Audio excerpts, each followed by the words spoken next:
মুক্তির প্রথম দিনে সুপারহিট বেঙ্গল মাল্টিমিডিয়া প্রযোজিত সিনেমা যদি একদিন। সিনেমা দেখতে দেশের প্রায় প্রতিটি হলে দর্শনার্থীদের ভিড় ছিল উপচে পড়া। মোস্তফা কামাল রাজ পরিচালিত জনপ্রিয় সঙ্গীত শিল্পী তাসকিন ও পশ্চিমবঙ্গের অভিনেত্রী শ্রাবন্তী অভিনীত সিনেমা যদি একদিন মুক্তি পেয়েছে 22টি হলে। সেলিম মালিকের রিপোর্টে দেখুন বিস্তারিত। যদি একদিন মুক্তির প্রথম দিনের প্রথম শোতেই সুপার ডুপার হাউসফুল। রাজধানীর বসুন্ধরা শপিং মলের সিনেপ্লেক্সে সিনেমা দেখতে এসে টিকিট না পেয়ে ফিরে গেছেন অনেক দর্শক। টিকিট শেষ, আমরা টিকিট পাচ্ছি না, আয়েশা এখন ঘুরে যেতে হচ্ছে। তারপরে চেষ্টা করছি, দেখি লাখ হয় কিনা। টিকিট শেষ, আমরা দেখতে পাচ্ছি না।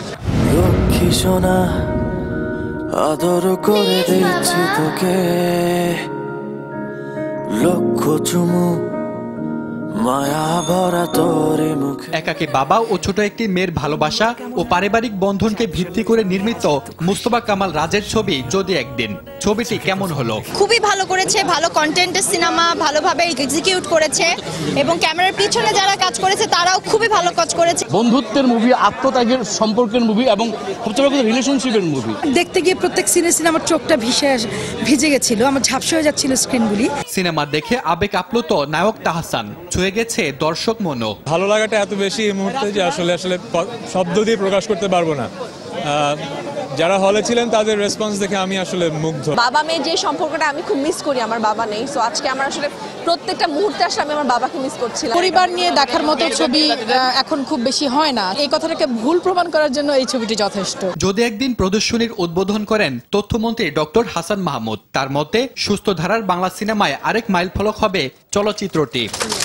আমি আশা করব যে এই সিনেমাটার মাধ্যমে যে আমাদের সিনেমার যে গতি এসছে সেই গতিবেগ আরো বাড়বে। ছবিটির প্রযোজক প্রতিষ্ঠান বেঙ্গল মাল্টিমিডিয়ার পক্ষে আরটিভির প্রধান নির্বাহী কর্মকর্তা জানালেন, বাংলা সিনেমাকে এগিয়ে নিতে সবসময় সহযোগিতায় থাকবে আরটিভি। সোনালি দিনগুলো ছিল যখন বাবা মা ভাই বোন সবাই একসাথে হলে যেতাম একটি ভালো চলচ্চিত্রের জন্য, একটি ভালো মুভির জন্য। সেই জায়গাটা আমরা মনে হয় আবার ফিরিয়ে এনেছি এবং এই ছবিটা দিয়েই চলচ্চিত্রের জয়যাত্রা শুরু হোক। এই অল্প কিছুদিনের ভালো লাগা আপনার থাকবে না। কেবলই উচ্ছ্বাস। প্রথম দিনেই দেশের 22টি হলে প্রদর্শন হচ্ছে সিনেমাটি। পরিবারের সবাইকে নিয়ে হলে গিয়ে সিনেমাটি দেখবে দর্শক, এমনটি প্রত্যাশা যদি একদিন টিম সদস্যদের। তারা সিনেমা হলে এসে ভালো ছবি দেখুন, আমরা আরো সুন্দর সুন্দর ছবি উপহার দিতে পারবো।